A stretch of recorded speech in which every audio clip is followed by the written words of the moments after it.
Good morning class. So last class हमने impure substance के बारे में सीख लिया था, राइट। एक छोटा सा रिवीजन देख लीजिए क्या होते हैं फिर से, ताकि हम आगे फिर बढ़ सकें। देखिए क्या definition, a mixture is one which contains two or more different kinds of particles. Particles कौन कौन से हो सकते हैं? एटम्स हो सकते हैं और मॉलिक्यूल्स हो सकते हैं। In other words a mixture contain two or more pure substance mix together.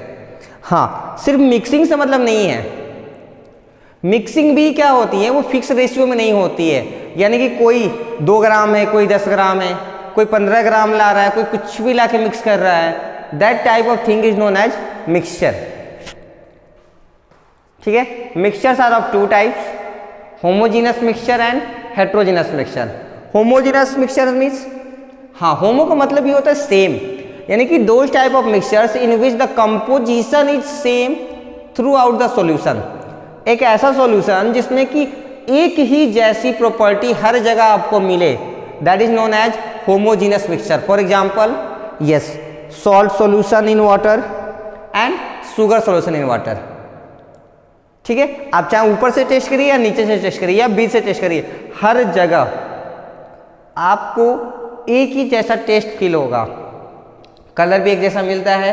So all these things are the examples of homogeneous mixture.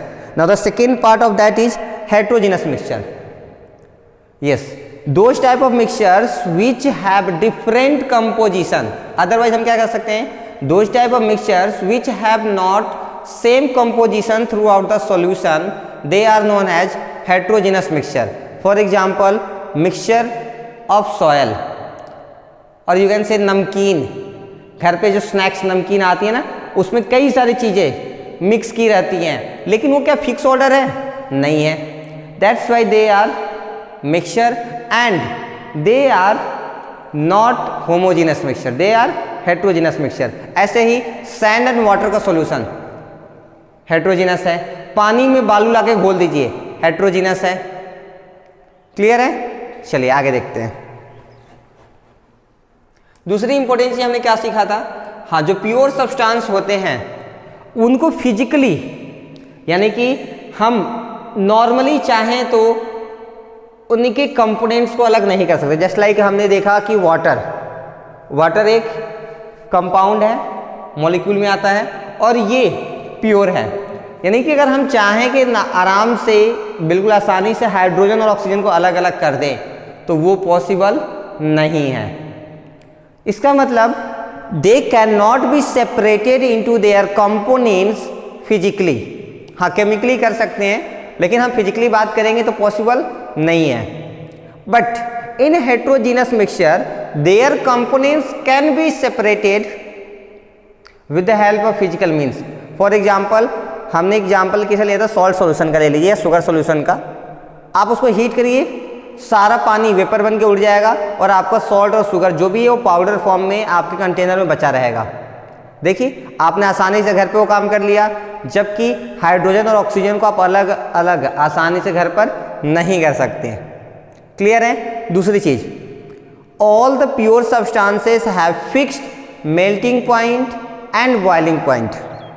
हाँ, इनकी मेल्टिंग पॉइंट और बॉइलिंग पॉइंट फिक्स होती है, यानी कि एक फिक्स टेम्परेचर पे ये बॉयल होना स्टार्ट होता है और फिक्स टेम्परेचर पे ही ये मेल्ट होना भी स्टार्ट होता है। जबकि an impure substance has neither fixed melting point nor fixed boiling point.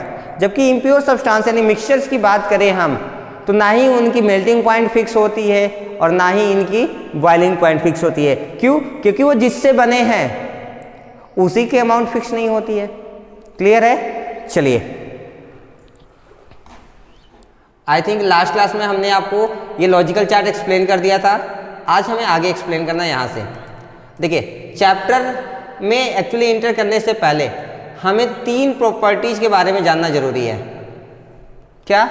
3 properties के बारे में। एक्चुअली ये प्रॉपर्टीज बार बार आपके आगे वाले प्रॉपर्टीज में रिपीट होते हुए मिलेंगे, तो हम जो चीज़ बार बार पढ़ेंगे पहले हम उसको समझ लेते एक्चुअली है क्या वो। क्लियर है? चलिए देखते हैं पहला टर्म। आप यहां पे हेडिंग बना लीजिएगा, इंपॉर्टेंट कीवर्ड्स। यानी कि कुछ ऐसे टर्म हैं जिनका मतलब हमें मालूम होना चाहिए, that's why they are known as important keywords. उसमें पहला लिखेंगे the property which allows the metals to be hammered or beaten into thin sheets without breaking is called malleability.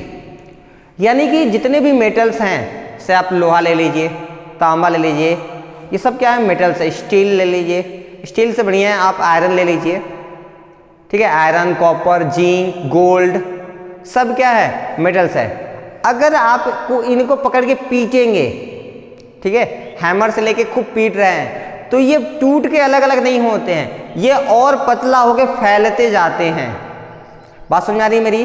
क्योंकि आप पीट रहे हैं और ये फैल रहे हैं, ये टूट कर अलग अलग नहीं हो रहे हैं। That's why these are known as malleable. और इस प्रॉपर्टी को हम क्या बोलते हैं? मैलिएबिलिटी।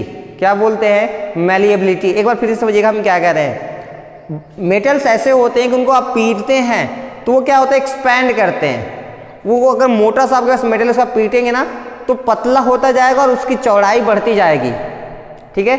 इसी प्रॉपर्टी को हम क्या कहते हैं? मैलिएबिलिटी। दूसरी है ductility, the property which allows the metals to be drawn. The property which allows the metals to be drawn और stretched into thin wires without breaking is called ductility. अच्छा, मेटल्स के अंदर एक और स्पेशलिटी होती है, खास बात होती है, आप उसको मेल्ट करके तार बना सकते हैं, वो भी बिना टूटे, वो तार में आराम से कन्वर्ट हो जाते हैं। इस प्रॉपर्टी को हम क्या कहते हैं? डक्टिलिटी। क्या कहते हैं? डक्टिलिटी। थर्ड पॉइंट देखिए, the property due to which non metal breaks into pieces on hammering. Metals तो ब्रेक नहीं होते, पीटते वो बढ़ते हैं, लेकिन जो नॉन मेटल्स हैं अगर आपने उनको पकड़ के पीट दिया तो वो कई पीसेस में बिखर जाते हैं, वो टूट जाते हैं। तो ये जो प्रॉपर्टी है that is known as brittleness, that is known as brittleness. अब हमें ये बताइए, ऊपर के दोनों प्रॉपर्टी जो थी, क्या वो पीटने से टूट रही थी? नहीं, ये पीटने से टूट रहा है, तो वो तो मेटल्स थे, ये नॉन मेटल्स हैं, इसलिए ऐसा हो रहा है। तो हम क्या कह सकते हैं कि जो ब्रिटलनेस है it is just opposite of malleability and ductility. क्या हम कह सकते हैं जो ब्रिटलनेस है वो मैलिएबिलिटी और डक्टिलिटी का जस्ट अपोजिट है? हाँ, बिल्कुल कह सकते हैं। क्यों? क्योंकि देखिए मैलिएबिलिटी और डक्टिलिटी में आप चाहें जितना उसको पीट लीजिए वो ब्रेक डाउन नहीं हो रहा था, जबकि ब्रिटलनेस में वो आराम से ब्रेक डाउन हो जाएगा। तो ये तीनों प्रॉपर्टीज आप अच्छे से समझ लेंगे ताकि नेक्स्ट लेक्चर आपको आराम से समझ में आए। क्लियर है? तो बाकी हम नेक्स्ट क्लास में डिस्कस करेंगे। आज के लिए इतना ही। Thank you so much.